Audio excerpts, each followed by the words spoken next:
सिर्फ सत्ता को हथियाने के लिए जिस प्रकार से चुनाव आयोग को अपना एक अग्रिम संगठन के रूप में दुरुपयोग किया जा रहा है, इसका पूरा देश निंदा कर रहा है। भारतीय जनता पार्टी या जेडीयू आज स्पष्ट रूप से आप देखेंगे कि बहुत एक कमजोर आधार पर ये चुनाव लड़ रही है। भले ही वो सरकार में है, लेकिन लोगों की विश्वसनीयता वो खो चुकी है। माननीय प्रधानमंत्री जी की भाषा, वो भी एक राष्ट्रीय पार्टी का नेतृत्व करते हैं, लेकिन अगर आपने राजनीतिक भाषणों में कभी मुजरा शब्द सुना है देश का प्रधानमंत्री बोलता है? आज प्रदेश के 3,28,00,000 से भी ज्यादा यहाँ के युवा, यहाँ के बिहारी, हमारे यहाँ के सामान्य नागरिक पलायन करके दूसरे राज्यों में और देश के अन्य राज्यों में नौकरी और अपना पेट पालने के लिए घूम रहे हैं। नमस्कार, मैं हूं राजकिशोर। अमर उजाला में आपका बहुत बहुत स्वागत है। आज हम बिहार में हैं, पटना में हैं और बिहार का चुनाव दिन प्रतिदिन, यहाँ पर वैसे बारिश काफी हो रही है, लेकिन ये जो बारिश चुनावी होगी मतदाताओं की, किसकी फसल लहलहाएगी? एनडीए की या फिर महागठबंधन की? ये बड़ा प्रश्न है। और ये सवाल इसलिए मौजूद ज्यादा हो जाता है क्योंकि बहुत कुछ आपने देखा होगा, सुना होगा इस दौरान। हर तरफ बहुत पानी बहा है टिकटों को लेकर। लेकिन आज जो हमारे साथ शख्सियत ऐसी हैं कि अगर इनसे मैं बात नहीं करता तो शायद इस चुनाव का एक इतना बड़ा पहलू और ऐसा हिस्सा अछूता रह जाता जो कहीं ना कहीं इस चुनाव को पूर्णता प्रदान नहीं करता। तो हमारे साथ हैं कांग्रेस के महासचिव, उत्तर प्रदेश के प्रभारी और बिहार में खास तौर से चुनाव के लिए संकट मोचक की भूमिका में भेजे गए अविनाश पांडे जी। अविनाश जी, बहुत बहुत स्वागत है आपका अमर उजाला में। आपका बहुत बहुत स्वागत है। सबसे पहले मैं कह दूं कि मैं संकट मोचक तो नहीं, एक कार्यकर्ता की हैसियत से आया हूं और जो थोड़ी बहुत आज के राजनीतिक परिप्रेक्ष्य में पार्टी की ओर से एक विचारों को लेकर मदद हो सकती है, उसका मैं प्रयत्न यहाँ पर कर रहा हूँ। देखिए, कुल मिला के अविनाश जी को लंबे समय से हम लोग चूंकि कांग्रेस कवर करते हैं तो उनसे परिचय बहुत कम, बोलते हैं, बहुत शाई है। तो पहले तो आभार कि आपने हमें समय दे दिया, वरना आमतौर पे आप बोलना कम पसंद करते हैं। मेरा सौभाग्य। लेकिन अविनाश जी, पहला प्रश्न मेरा आपसे यही है कि जिस समय राहुल गांधी यहाँ पर एसआईआर को लेकर यात्रा कर रहे थे और वोट चोर गद्दी छोड़कर जब उन्होंने नारा दिया, तमाम उसके साथ में सड़कों पर क्राउड दिखाई पड़ा, एकदम से एक बड़ा अंतराल आया बीच में। फिर कहां तो मोमेंटम कुछ बना हुआ था, लग रहा था कि कांग्रेस, राहुल गांधी यहाँ पर चेहरे के रूप में दिखाई पड़ रहे थे। फिर बीच में राहुल गांधी का जाना, फिर उसके बाद टिकटों के वितरण में तमाम तरीके की समस्या ना कहीं कांग्रेस या महागठबंधन की संभावनाओं को, क्या आपको लगता है इससे कुछ आघात पहुंचा? राजकिशोर जी, सबसे पहले बहुत मैं आपको आपकी तारीफ करूंगा कि बहुत अच्छी शुरुआत आपने की कि वोट चोर गद्दी छोड़ का नारा ना ही सिर्फ बिहार में लेकिन पूरे देश के अंदर में बच्चे बच्चे की जुबान पे आज भी वो नारा चल रहा है।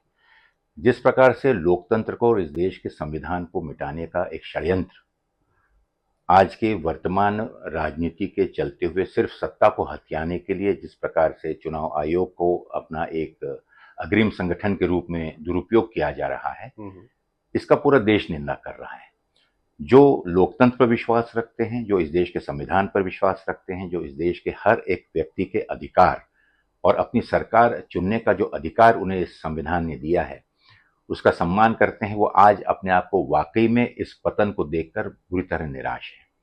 माननीय राहुल गांधी जी का यहाँ पर मतदान अधिकार, मतदाताओं का अधिकार के लिए जन जागरण की जो यात्रा थी, वास्तविकता में ये पहली बार नहीं है जब राहुल गांधी जी ने किसी मुद्दे को लेकर अपने विपक्ष की भूमिका और साथ साथ में इस देश के जिम्मेदार नागरिक के रूप में जो आवाज उठाई। आपने भी देखा कि पूरे प्रदेश के अंदर लाखों की संख्या में ना ही सिर्फ युवक, किसान, महिलाएं, हर वर्ग का व्यक्ति उनकी इस यात्रा में शामिल होकर उन्हें अपना समर्थन और अपना आशीर्वाद प्रदान किया। निश्चित रूप से एक राजनीतिक समाधि यहाँ पर एसआईआर का जो जिस प्रकार से बवंडर एक प्रकार से लाकर और संभावनाओं को प्रभावित करने का जो एक प्रयत्न किया गया, मुझे आज भी लगता है कि लोगों के जहन में एसआईआर को लेकर जो अनियमितता है और जिन प्रश्नों का स्पष्टीकरण सभी विपक्षी दलों ने और विशेष रूप से राहुल गांधी जी ने हर मंच से जो स्पष्टीकरण मांगा था, वो आज भी रिजॉल्व नहीं हुआ है। ये आप भी जानते हैं। उस बीच में ये चुनाव हो रहा है, बीच में गैप क्यों पड़ा या उसमें पड़ा, मैं समझता हूँ उससे बहुत, आप जानते हैं, प्रक्रिया होती है। उस प्रक्रिया के चलते और जब आप कहीं पे गठबंधन में होते हैं तो स्वाभाविक रूप से सर्वसहमति की बहुत आवश्यकता होती है। मुझे विश्वास है कि बिहार में गठबंधन एक बेहतर संभावनाओं के साथ और जो बेहतर उम्मीदवारों का चयन किया गया उसमें कई हो सकता है कि कुछ लोगों की अपेक्षा अनुसार भले ही ना हो, कुछ अनियमितता नजर आती हो, लेकिन कुल मिलाकर अगर देखें तो गठबंधन के चलते हुए जिन चीजों पे एक प्रकार से कॉम्प्रोमाइज करना होता है, उसके चलते हुए एक बहुत बड़ी स्थिति, बहुत अच्छी स्थिति में आज हम ये चुनाव लड़ रहे हैं। माननीय राहुल गांधी जी के प्रचार दौरे शुरू हैं। आदरणीय कांग्रेस अध्यक्ष मल्लिकार्जुन खड़गे जी भी विदर्भ में बिहार में उनका प्रवेश हो रहा है, 3 तारीख को वो भी आ रहे हैं। आदरणीय प्रियंका गांधी जी भी आज से उनका भी दौरा शुरू है। कुल मिलाकर अगर देखें तो गठबंधन का एक मॉरल जो मैं कहूंगा एक काफी हाई है, काफी उम्मीदों के साथ हम ये चुनाव लड़ रहे हैं और चुनाव प्रबंधन के चलते हुए हमारे जो वरिष्ठ नेता भी यहाँ पर मौजूद हैं, मैं उनका भी स्वागत करता हूं कि उनकी अनुभव, उनका राजनीतिक देखने का नजरिया निश्चित रूप से हमें इस संग्राम में, आज जो आपने जिक्र किया कि इतनी बारिश के बावजूद भी जो पानी बह रहा है उसमें जो संभावनाएं बनती हैं, मुझे एक प्रबल संभावना दिख रही है कि महागठबंधन एक मजबूती के साथ बिहार की सेवा करने का मौका यहाँ की जनता उसे देगी। नहीं अविनाश जी, मैं खुद मानता हूँ, हम लोग कवर भी कर रहे थे कि एक मोमेंटम दिखाई पड़ रहा था एसआईआर को लेकर, कम से कम कार्यकर्ता सड़कों पर दिखाई पड़ रहे थे। लेकिन फिर खबरें आने लग गई कि इसको लेकर गठबंधन में, चूंकि यहाँ पर चेहरा तेजस्वी थे, तेजस्वी को देरी से घोषित करना, फिर ये खबरें आना कि वो लालू प्रसाद यादव जी के दबाव में होता है। गठबंधन में ये कोई बड़ी बात नहीं है, ये सब चीजें होती हैं, राजनीति कवर करते करते समझ में आते हैं। लेकिन फिर सीटें 70 से 61 आ जाना, उस पर भी 11 जगह 9 जगह फ्रेंडली फाइट होना, और टिकटों को लेकर जिस सदाकत आश्रम से बापू ने अपनी यात्रा शुरू की, एक आह्वान दिया, आपने एक प्रतीकात्मक यहां से लक्ष्य शुरू किया था, लेकिन उसी सदाकत आश्रम में टिकट चोर बिहार छोड़, इस तरीके की तख्तियां दिखाई पड़ती हैं। तो उससे क्या लगता नहीं कि कांग्रेस जो मोमेंटम बनाती दिखाई पड़ रही थी, जो लीड ले सकती थी, उसको कहीं ना कहीं धक्का पहुंचा? मैं उसे अगर आप देखें तो मैं बहुत स्पष्ट रूप से कहूंगा कि जब कभी भी भारतीय जनता पार्टी या जेडीयू, आज स्पष्ट रूप से आप देखेंगे कि बहुत एक कमजोर आधार पर ये चुनाव लड़ रही है। भले ही वो सरकार में है, लेकिन लोगों की विश्वसनीयता वो खो चुके हैं। और इसके चलते हुए राहुल गांधी जी की जो मतदान अधिकार यात्रा जो यहाँ थी, उसने पूरे प्रदेश के अंदर में एक परसेप्शन तैयार किया, जिससे ना ही सिर्फ बिहार में लेकिन देश के हर राज्य में इससे एक सुसहाट पैदा हुई और लोगों में एक जागृति आई।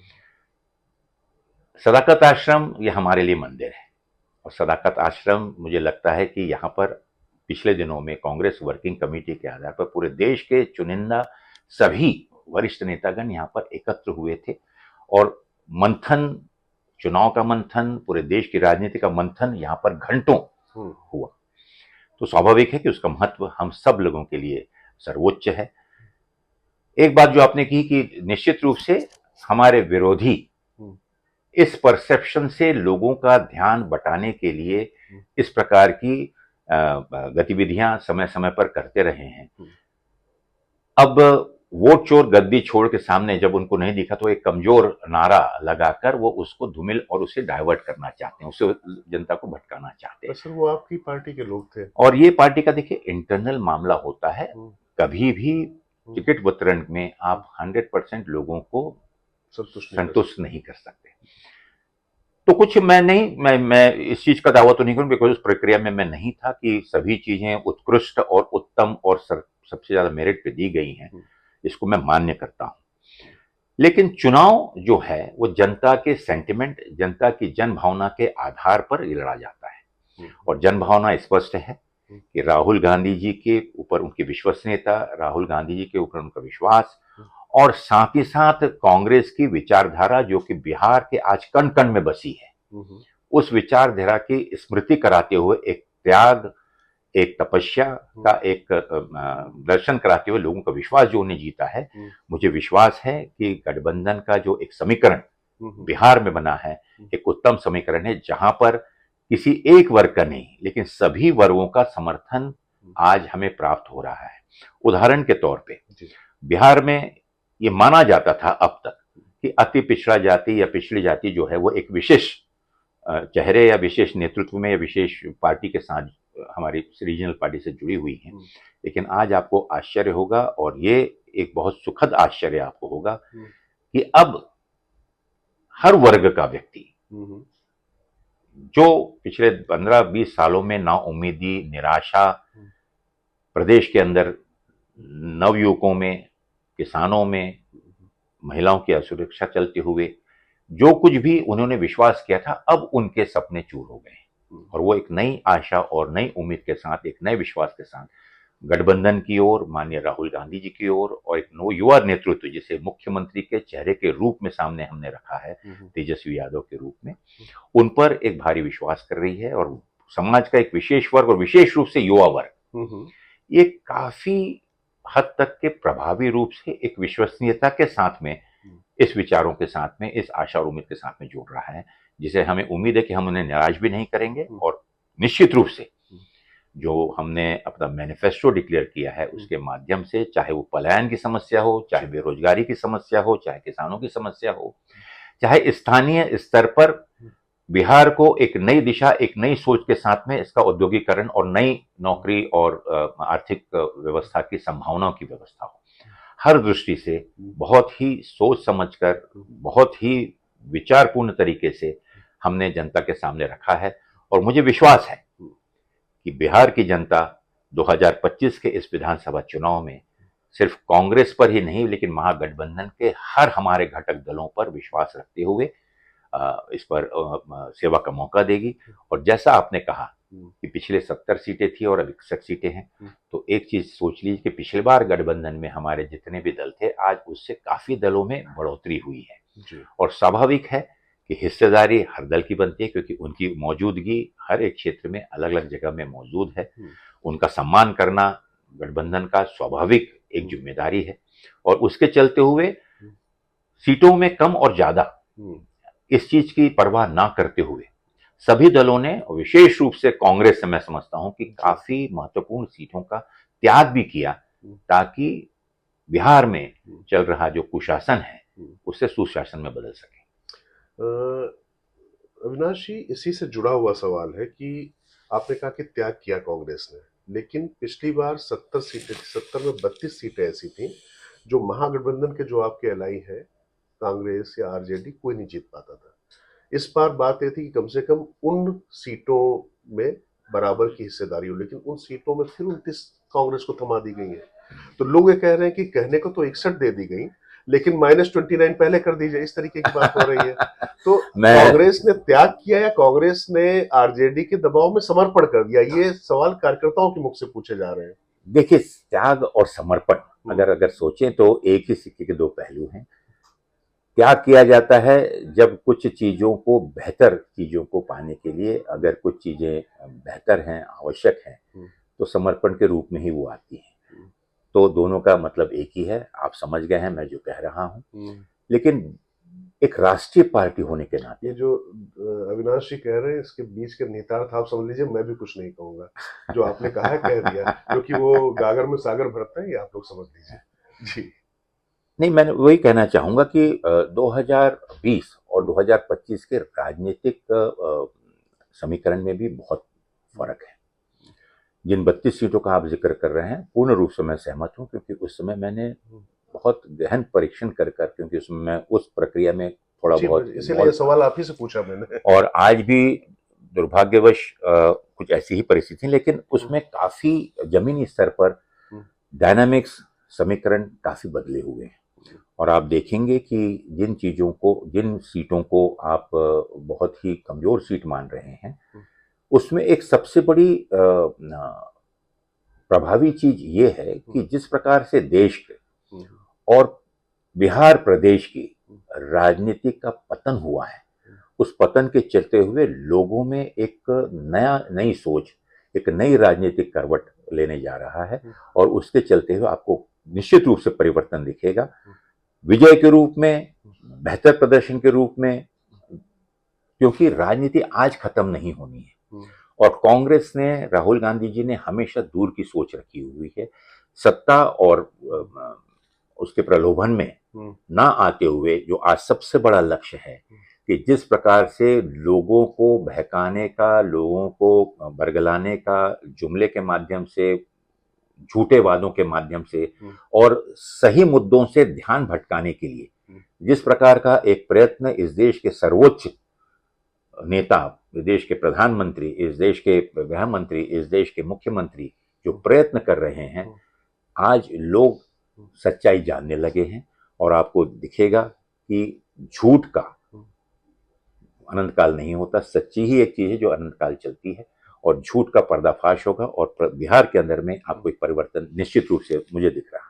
तो बस अविनाश ये आखिरी चरण में बस ये पूछना चाहूंगा, जो कि आपने प्रधानमंत्री नरेंद्र मोदी का नाम भी लिया, अभी राहुल गांधी जी आए थे यहाँ पर। राहुल गांधी जी ने कहा कि अगर नाचने के लिए कहोगे तो नाचने लगेगा, ये डरता है। ये कांग्रेस की जो पूरी संस्कृति जो रही है वो बहुत सभ्यता पूर्ण आचरण की रही है, जो कहते रहे, लेकिन इधर कुछ ऐसा लगता है कि राहुल गांधी शायद क्षेत्रीय दलों या जो मौजूदा परिस्थिति है उसमें वो उससे संचालित होने लग गए हैं। मैं थोड़ा सा इसमें मैं सुधार करना चाहूंगा और मैं आपको कहना चाहूंगा कि राहुल गांधी ने जिस परिप्रेक्ष्य में इस चीज का जिक्र किया कि लोगों की धार्मिक जनभावनाओं को जिस प्रकार से भारतीय जनता पार्टी और विशेष रूप से माननीय मोदी जी ने समय समय पर लोगों को भावनाओं के आधार पर उनका शोषण या ब्लैकमेल किया है, वो निंदनीय है। माननीय प्रधानमंत्री जी की भाषा, वो भी एक राष्ट्रीय पार्टी का नेतृत्व करते हैं, लेकिन अगर आपने राजनीतिक भाषणों में कभी मुजरा शब्द सुना है देश का प्रधानमंत्री बोलता है?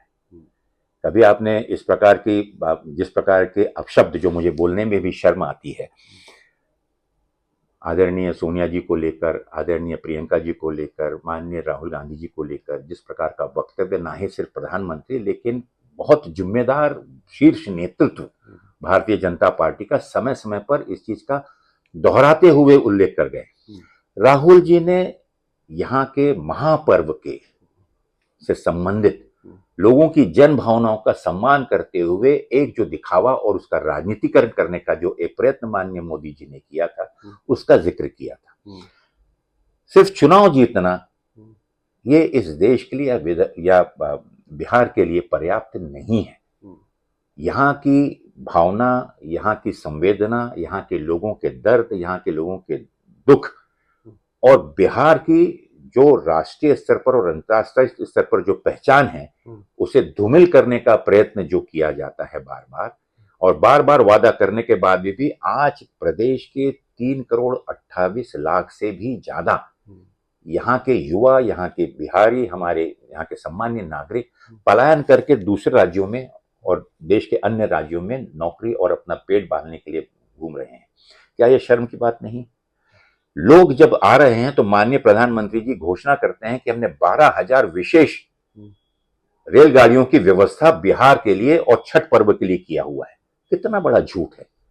देश में रेलगाड़ियों की संख्या ही 13,826 है और उसमें से अगर 12,000 गाड़ियां आपने बिहार के लिए ही सिर्फ लगा दी तो कहां हैं वो रेलगाड़ियां? शर्म आती है जब हम पेपरों में, तस्वीरों में आपके ही माध्यम से जब देखते हैं कि एक गाड़ी के अंदर और 5-5 स्तर पर छत से लेकर लोग नीचे बैठे हुए हैं, शौचालय में बैठकर लोग खाना खा रहे हैं, वहीं पर सो रहे हैं, छोटे छोटे बच्चे बिलख रहे हैं, भूख से तड़प रहे हैं। क्यों? क्योंकि उनकी भावना इस छठ पर्व के साथ में, इस महापर्व के साथ में बहुत ही पावनता के साथ में जुड़ी हुई है और वो अपने परिवार की खुशहाली के लिए, अपने प्रदेश की खुशहाली के लिए, अपने बच्चों की खुशहाली के लिए इस महापर्व में शामिल होना चाहते हैं। क्या इन भावनाओं को भी राजनीतिकरण कर और इस प्रकार का झूठ बोलना कहीं पर आपको उचित लगता है? कह सकते थे कि भाई 12,000 ट्रेन, 13,000 गाड़ियां हैं और ये है, और ये चीज असंभव है कि इतने लोगों को वापस लाना। अब जो लौट रहे हैं, आज मेरे साथ चलकर देखिए स्टेशन, रेलवे स्टेशन पर, बस स्थानकों में, कि किस हाल से ये जो सचमुच जो इस बिहार की मिट्टी से जुड़े हुए लोग हैं, उनकी किस प्रकार से बदहाली हो रही है। तो मैं ये उस रेफरेंस में, उस कॉन्टेक्स्ट में, अगर राहुल गांधी जी ने इस चीज के ऊपर में ड्रामेबाजी जोड़ना जो है वो थोड़ा सा मैं समझता हूं कि देखिए दो चीजें हैं, इसको हम किस दृष्टिकोण से देखते हैं वो आवश्यक है। जहां पर अगर मोर को चारा खिलाते हुए और अगर इस प्रकार के भी कई हैं, तो अगर ड्रामेबाजी का अगर कोई दूसरा पर्यायी शब्द होता तो शायद वो उसका उपयोग करते।